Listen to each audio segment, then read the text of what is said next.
Hello and welcome to Middlebury 5-0. I'm your host, Officer Chris Mason, and with me in the studio today I have a couple of guests, a couple of honored guests. I have Matt from the Department of Labor and Carolyn from the Mcclure Foundation. Welcome to the show. Thank you for having us. Thanks for having us. I always like it when there's multiple guests. It feels like a party. It's festive somehow. Certainly less pressure on us individually. Right. Absolutely. And I've never been to such a festive set for an interview before. Mm-hmm. Excellent. Mm-hmm. It's great. So you, Matt, you work with the Vermont Department of Labor. Correct.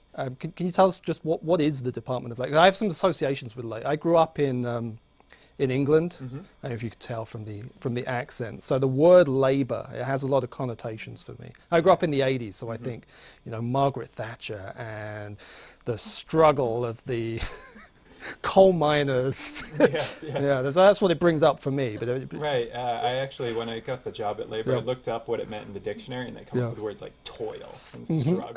So, I think about those as well. But we need to distance ourselves from that as a marketing ploy here at the Department of Labor. And I think a lot of people think of the Department of Labor in a couple of different ways, more in our regulatory way, either worker safety. Yep. We actually are in charge of making sure all the ski lifts are operational and safe to run for all the ski resorts. Well, that's probably a good thing, because that would be pretty terrifying if you were up on a ski lift and it malfunctioned. Agreed. Yeah. And it wouldn't be helpful for Vermont's brand either. No, I'm going to have nightmares about that tonight when I'm trying to sleep. I'm going to just imagine the ski lift breaking down now. Or you should imagine them safe. Well,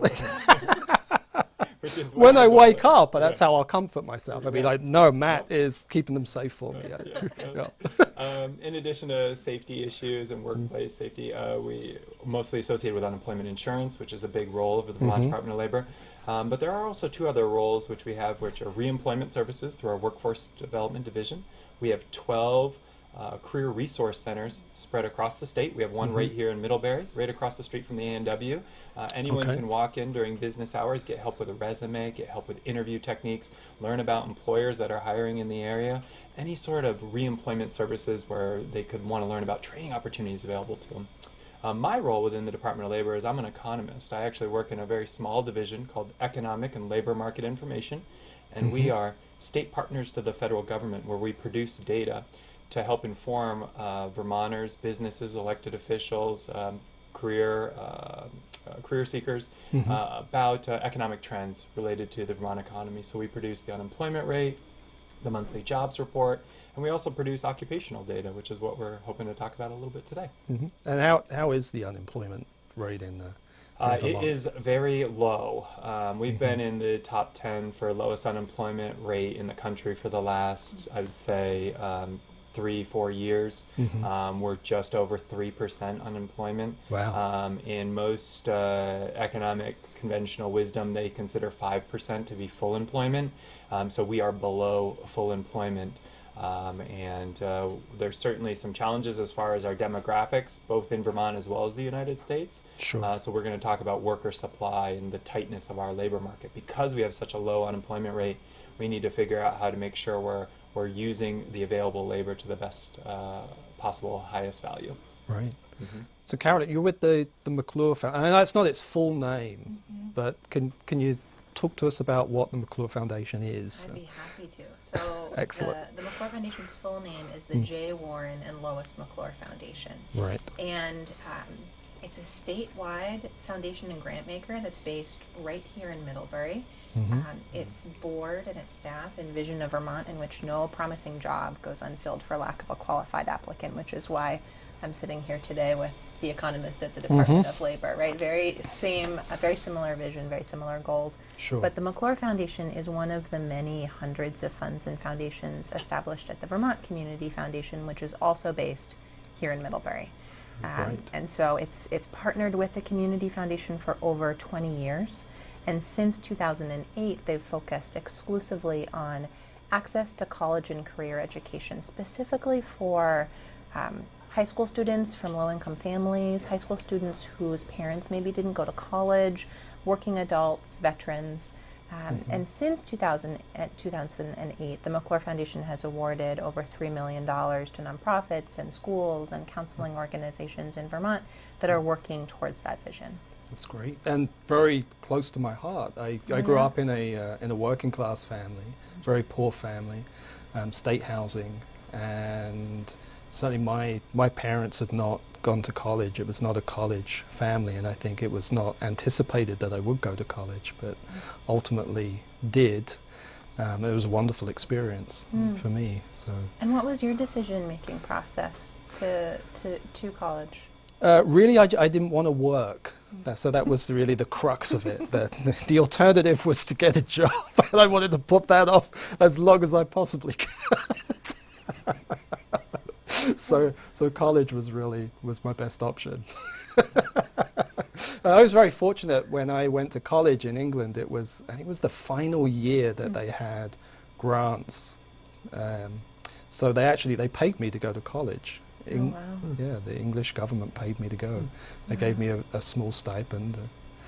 That's great. Well, the Mcclure Foundation has been, I think, struggling by and motivated by the idea that Vermont graduates its students very well at the high school level relative to other states in New England, relative to the rest of the country, but not very many of those students go on to college or other forms of post-secondary education. And I think part of what we're here to chat about today is the fact that many of the most promising jobs in the state require some form of education or training after high school, and it might not look like college, but that there are so many Vermont-based training options and education options that are accessible and affordable and lead to jobs that offer stability and security, and they represent such a wide range of skill sets and backgrounds, right? They're not all doctors and lawyers. Right. And so we can dig into those jobs today, but it's a topic that I've found resonates with people on such a personal level because we've all faced these questions and these decisions about our skill sets and our interests and how we match those with employer needs in a way that allows us to support our families and wake up every day and want to go to work, right? Yeah. And I think part of what we're hoping to dispel today are some of the myths around what jobs are and aren't available here in Vermont. Right. Yeah, it seems like the conversation is, in the last few years, it's like there was a public debate about are there jobs in Vermont, and it was something that, as an economist, we believe in signaling. We want to send a clear message. And working for the Department of Labor, we were speaking to employers every day saying, we're trying to hire, we're having difficulty, yet we have a public debate here of, no, there are jobs in Vermont, no, there's no jobs in Vermont, yes, there. And finally, we got past that. And then it was a question of, well, are there good jobs in Vermont? No, there's no good jobs in Vermont, and yes, there's good jobs in Vermont. And having a public discussion like this, it really interrupts the signal. If you're trying to recruit people to move to your state, you want a clear message saying, yes, employers are hiring. And that's, I think, the beauty of this partnership is we're saying, you know what, we have the information, we've done the research, we've talked to these employers, we understand the demographic trends heading towards the state of Vermont, and we need to have a clear, unified message about the employment opportunities here in the state of Vermont if we want to not only recruit people, but retain the ones we have. Too many young people, it seems, grow up in Vermont saying, oh, I can't do what I want to do here. And that's not always true. I mean, there's certain specialized things. If you want to be an underwater welder, you're not going to find many employment opportunities here in the state of Vermont for that. But I can tell you, I can tell you 700 other occupations that exist right here in the state of Vermont. We might not have that one, but we do have many, and we're really encouraging people just become aware that the fact just because you don't know someone personally who doesn't have that job, we might be able to partner you with someone who does, so that you can have a job shadowing experience, so you can see what that job looks like in real life. Yeah, certainly I've spoken to a lot of people, including a lot of political candidates. I do a lot of political shows, interview candidates who are running for office. And there seems to be fairly widespread pessimism about the state of the economy in Vermont and where it's heading, the direction it's heading. And our aging population comes up as a significant issue fairly consistently. But that doesn't really seem to mesh with my experience. It seems to be thriving, I would say. I mean, that's my impression. Yeah, by traditional economic measures, we're doing well. I think the demographic issue, the population issue, it's something that I think people just associate, like it's a Vermont issue. It's actually a national issue. Sure. It is this balance between urban and rural. This last economic downturn really put people in a sour mood. It was a bad recession, and this recovery has been very slow coming. It's been consistent, but slow and long. And what we're seeing as the data comes in is that most places that felt the economic recovery since the recession have been urban centers, which is why Burlington looks so vibrant, which is areas around Burlington look so vibrant. But the more the rural settings are finding it more and more challenging to retain people in the area, to get people excited about the opportunities there. And as an economist, it's not something I worry about too much, because all it takes is a change in tastes and expectations, and that can switch on a dime. If, say, even a fraction of a % of people in LA decided they didn't want to live in a large urban setting, that would look like a massive population swell to a small state like Vermont. Right. And I think the Matt is the expert here, so you can add to what I'm saying, but your guests are right to a degree in that the demographic pressures in the state are real, and they're reflected in this jobs list in some very concrete ways. One, in that healthcare is a field that is greatly represented. We are looking at an older population in Vermont that might have higher healthcare needs, and Matt talks about this quite often, a number of the other sectors that are represented here have aging workforces that, and those sectors will see replacement needs over the coming years. And so they're searching and seeking young, skilled workers to fill those jobs. It's the boomers, it's all their fault. We need consistent population growth. Right. We don't need lumps. Yeah. Yeah. Sure. So you mentioned the jobs list, and we have this right here. This beautiful. It's thick. It feels. It's well done. Thank you, lush, Officer Mason. lavish, I would say. Yeah. High quality. So it's a brochure, and it's a list of jobs. Well, I'll let you describe it. Sure. Sure. Well, it is that's exactly right. It's a list of jobs, and not only that, it is a list of promising jobs, and it's a list of promising jobs specific to Vermont. So each job on this list is projected to pay, on average, at least $20 an hour, and is projected to have at least 100 openings in the state over a 10-year period. So these are jobs that are both high pay and are projected to be in demand. Right. So somebody could look at this list, peruse it, and then based upon their preferences, their goals, maybe make some selections, but that would be a beginning, because then they would have to look into like how they would attain the qualifications necessary to.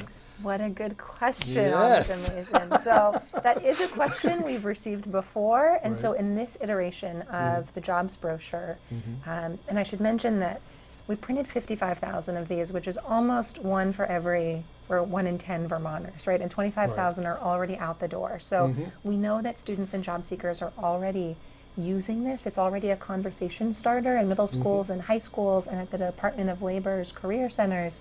And online, we have an accompanying resource that identifies the Vermont-based training programs and degree programs and credentials that lead to these specific jobs. And we've also linked to the wealth of information about each job on the Vermont Department of Labor's site. So the website that's highlighted in this brochure, you can kind of think of as a portal. It's a way to request free copies of the brochure so you can hold the piece yourself and look through it. But it's also a way to navigate the sometimes overwhelming information on the internet about what jobs are available, what types of skill sets they require, the education pathways that lead to them, the how in demand they'll be in your area. Sure. Well, I did notice actually that police officer is one of the jobs on the list. I think it's right, patrol officer. Yes. Yeah. It's true. We had an interesting conversation about police officers, because this is... That sounds ominous. I don't know, there's something about the... It's a taste, because it did come up as a, this brochure highlights 54 jobs, but it's actually just a sample of 100. So we had to we couldn't just put a list of 100 in here. That would be overwhelming. So we said, let's just put 54 in. It just kind of worked out that way. Yep. And we wanted to organize them in a way that would be a conversation starter. So previously, we organized everything by educational attainment level necessary to apply for these jobs. But we said we need to spice up this new version. So we actually grouped it by individual preferences. So it can be more interactive. So someone can say, answer the question, do I like to work with my hands? Am I more of a problem solver? Do I like to talk to people? And so when we were grouping, do you remember this conversation about? I do. I was proposing that we put police officers in the same grouping as public relations. Right. Because I said, my goodness, the skill sets, you have to convince someone to take action in a meaningful way. And you have to have the skill set to host a community TV program. Right? Well, I don't know if that's part of the job description, but it's come in handy for me. But ultimately, I got trumped on that one in terms of I was. Some people did not see the clear connection I did as an economist looking at the job duties, skills, and abilities. Absolutely. So we ended up deferring to someone who had a published paper on this. I unfortunately do not have a published paper, so we cannot use my methodology. But it's a great point that these categories are not intended to be rigid, nor are the job titles intended to be viewed as representing just that job. These are baskets of skills that are transferable between jobs, and we're encouraging students who might say, I really do like to work with my hands, I like to solve problems, to also consider the jobs on other lists because they're very cross-sectional. To be successful in this modern economy, we really have to embrace this concept of lifelong learners. It's something people talk about, but when it comes to gainful employment and skill acquisition, the more skills you have that represent each of these different baskets, the better off you're going to be, and the fewer barriers you're going to have to gainful employment and choosing the career and the circumstances which are going to meet you and your family's needs. Yeah, I mean, I certainly know that for policing, it's an industry that's very much in transition, and that it varies very dramatically from department to department and between organizations. So working for a small town like Middlebury might not look very much at all like working for the state police, for instance, or certainly for the FBI or some other big organization. And even at the educational attainment level necessary to be a police officer seems to be one of those things that's in discussion as well, in terms of the minimum, according to the federal government, is high school plus some training. But a lot of employers now are saying, we want a bachelor's degree, or we're going to hire you on the condition that you're going to go back and get your bachelor's degree. Sure. We're seeing that in nursing. So these lists, even though we do list education, we do highlight it is a minimum. This might just get you in the applicant pool. It might not necessarily make you competitive. Yeah. And when I went through the police academy, I think there were even a couple of cadets who had master's degrees becoming police officers, which I think a couple of decades ago would have been absolutely unheard of, practically inconceivable. It was considered a very blue-collar profession. And I think it's shifting a little bit now. I think for the reasons that you mentioned, that it's become very much more focused upon public service. It's more geared towards really social work, I would say, more than exerting authority. Yeah. So this is wonderful. I wish this had been around when I was going through high school. There was absolutely nothing like this. In fact, I don't even remember there being counselors in my high school. I don't remember having discussions about these issues with anyone, which is probably why I landed up studying philosophy in college, which of course had absolutely no vocational application at all. It basically qualifies you for vagrancy. I'm sure there have been some transferable skills to the Middlebury Police Department. Yeah, it sneaks its way into my sure. policing. That's great. And that's, that just as a conversation point to jump off from, people talk about education debt right now. People going to school and saying, right out of high school saying, I'm just going to go complete a 4-year degree in something. And then maybe they have a career goal, maybe they don't. But at the end of it, they realize that the study that they chose was not something they're interested in pursuing as a career, and then they have to go either back to school or they have to take an employment opportunity that they potentially are just looking to make ends meet related to student debt. So we're hoping that through this through these conversations that we'll hope get initiated through looking at this information, circulating this information, that people be more informed about their education pathways and what opportunities are out there for them, so that maybe minimize some of their education debt, maybe minimize some of the wrong turns that come down the way when you're choosing a career. And starting that conversation early. We have intentionally structured this brochure in a way that would be appropriate to middle school students and high school students and working adults, with the hope that this might help students select specific courses in 8th and 9th and 10th grade, or consider how they might want their personalized learning plan to reflect some of the things they're exploring after school, maybe in an internship with a local employer, or in a job shadowing opportunity, or in a part-time job in which they're being exposed to business and industry in new ways and picking up skills that they can then bring to the classroom.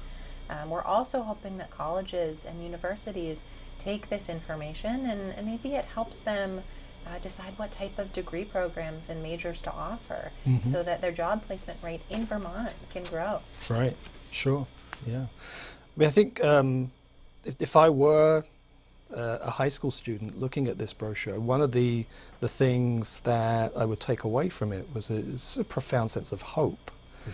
Like, it would be just such a positive experience just looking at the, thinking that, or hearing all of these possibilities, rich array of different career paths, and these are all great careers, and all of these things are accessible to me in Vermont. The educational path is accessible to me, and the jobs are accessible to me. I mean, that's just such a great message. I'm so glad to hear you say that. And that word we've landed on a lot. We've talked about hope internally. We haven't really talked about it externally in marketing this material, but I think so much, and to Matt's point, he said this earlier, so much of what we hear in the public conversation about Vermont's economy is very grim.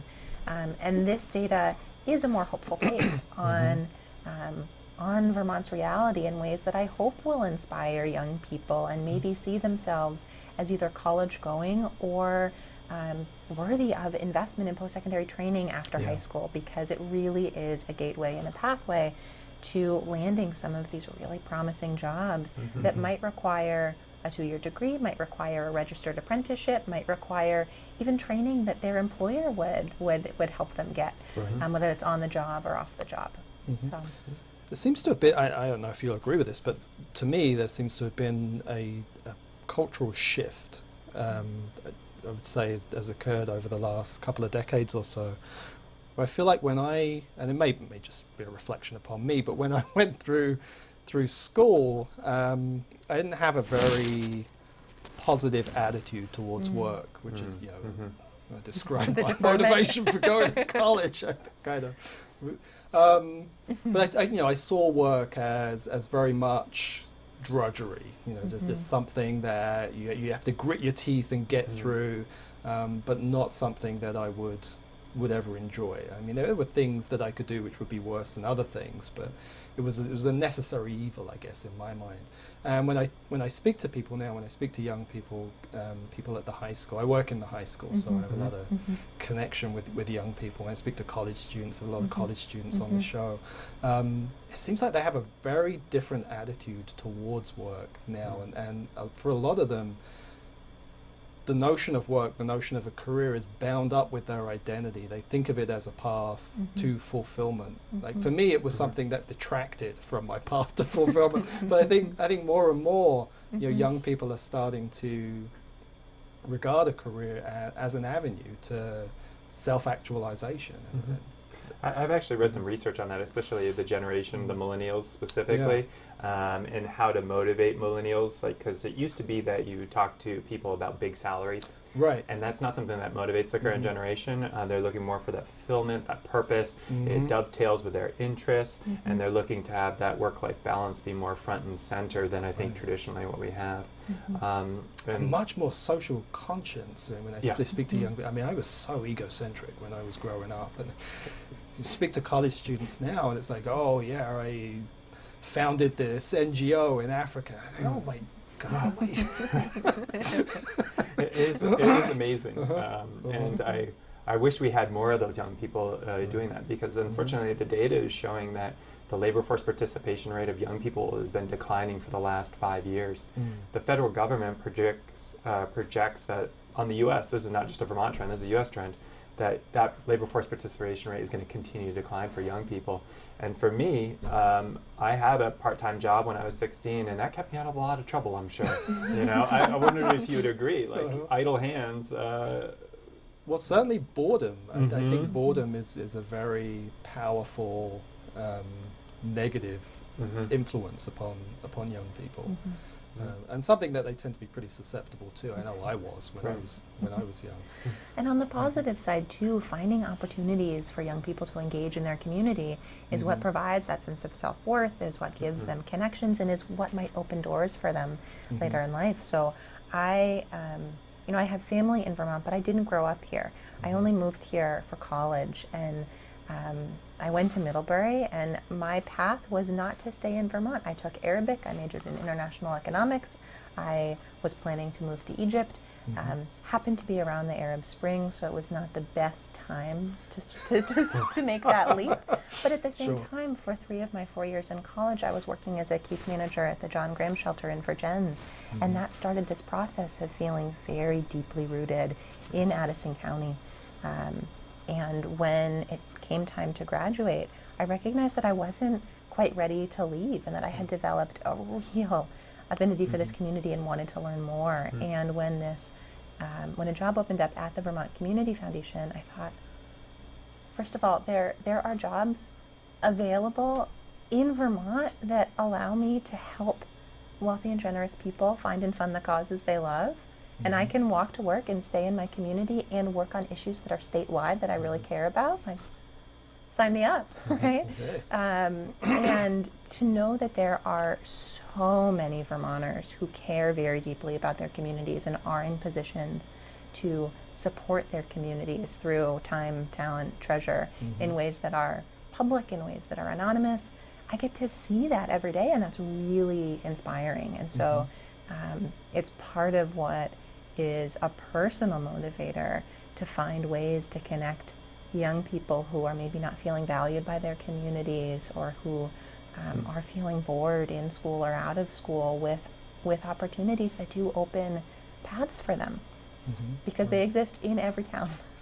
There's so many people that are struggling with depression, but with misery as well. I mean, not just clinical depression, but a lack of that sense of worth, of value, and it's so to have meaning in your life. And one great way of attaining that is through doing work that you regard as valuable. So it's tied into those very fundamental issues, the human happiness, basically, and it doesn't get much more fundamental than that. And there's something about working as a team, giving you like a social outlet that is different than or educational setting, or your home or family or even neighborhood. One of my favorite jobs was growing up was working in a mailroom. It was a team aspect. You had to get the mail out every day. It started over the next day, but what you learned through the people you worked with, that I think concerns me the most about a declining labor force participation rate for young people, is like I learned so much about myself, about work, about skills, about how to interact with people by being in a grocery store, by working in a mailroom. And I just think those are skills that are not being acquired early enough for young people. And I know the employers are looking for help, and they're never been in a situation where they're looking at their jobs differently. So they're saying, now I'm going to divide up a full-time job into 2 part-time jobs so I can attract the talent and skills I'm looking for. Well, we're right out of time. That's a quick 30 minutes. It does go by super quick. And I would love to talk economics with you and talk about learning Arab. I mean, that just sounded fascinating, and wanted to go to Egypt. Did you do any traveling? I was in Egypt for about 6 or 7 months, and the Community Foundation was very generous. My husband teaches high school and was offered a sabbatical, so we just spent 6 months on a low-budget trip around the country and around Western Europe. So we could have a whole show just. But it was affirming, coming back to Middlebury and coming back to Vermont. We'll be here for a long while. Well, thank you so much for coming on the show. It was such a pleasure. It was delightful. Thank you. So until next time, drive safe, and may all your mischief be of the lawful persuasion.